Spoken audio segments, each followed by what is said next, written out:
শীতকালে আবহাওয়া শুষ্ক থাকার কারণে আমাদের ত্বকও শুকিয়ে যায়, শুষ্ক হয়ে যায়। সেই সাথে কিছু রোগের উপদ্রব বেড়ে যায়, যেমন হচ্ছে সব ধরনের এক্সিমা, বিশেষ করে বাচ্চাদের ক্ষেত্রে অ্যাটোপিক ডার্মাটাইটিস এবং সোরিয়াসিস। তাই শীতকালে আমরা ত্বকের যত্ন নিব কিভাবে এবং কিভাবে আমাদের ত্বককে ভালো রাখবো এবং কিভাবে এই শীতের রোগগুলো থেকে আমরা ভালো থাকবো সেটি নিয়েই আজকে আমি কথা বলবো। আমি প্রফেসর ডাক্তার আনজিরুন নাহার আসমা। শীতকালে আমাদের ত্বক শুকিয়ে যাওয়ার ফলে ত্বক কিন্তু ফেটে যায়, বিশেষ করে হাতের চামড়ায় এবং পায়ের চামড়ায় অনেক সময় ফাটল দেখা যায়। আবার ত্বক শুষ্ক হওয়ার কারণে অনেকগুলো রোগ বেড়ে যায়, যেমনটি আমি আগে বলেছি, অ্যাটোপিক ডার্মাটাইটিস, এক্সিমা এবং সোরিয়াসিস।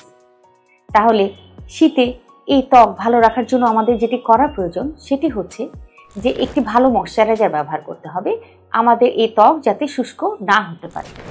অনেক সময় আমরা তেল ব্যবহারেরও পরামর্শ দিয়ে থাকি। আমরা যখন গোসল করব তখন অবশ্যই খেয়াল রাখা প্রয়োজন যাতে পানি অতিরিক্ত গরম না হয়। উষ্ণ পানি দিয়ে যত দ্রুত সম্ভব গোসলটি সেরে ফেলতে হবে। এই ধরনের সাবান ব্যবহার করা উচিত না যাতে অতিরিক্ত ক্ষার রয়েছে। সাধারণত গ্লিসারিনযুক্ত সাবান আমরা শীতকালে ব্যবহার করব এবং সাবানের ব্যবহারটিকে যথাসম্ভব আমরা সীমিত রাখার চেষ্টা করব। শরীর স্ক্রাবিং বা ঘষা মাজার ক্ষেত্রে একটু সাবধান থাকতে হবে। অতিরিক্ত ঘষা মাজার কারণেও শীতকালে ত্বকের ক্ষতি হতে পারে। শীতকালে প্রচুর শাকসবজি পাওয়া যায়, আপনারা জানেন। শীতকালে এই শাকসবজি প্রচুর পরিমাণে খেতে হবে, ফলমূল, এবং সেই সাথে পানি কিন্তু পর্যাপ্ত পরিমাণে খেতে হবে। শীতকালে সাধারণত পানি আমরা একটু কম খাওয়ার প্রবণতা দেখতে পাই, এটি যাতে না হয় পর্যাপ্ত পরিমাণে পানি খেতে হবে। শীতকালে সাধারণত আমরা রোদে বের হতে পারি। রোদে রয়েছে প্রচুর পরিমাণে ভিটামিন ডি উৎপাদন হওয়ার একটি সুযোগ রোদে থাকলে। তো সেই ক্ষেত্রে আমরা যদি একটু রোদে থাকি নিয়মিত, তাহলে আমাদের স্কিন, ত্বক এবং শরীর ভিটামিন ডি পাবে এবং ত্বক ভালো থাকবে।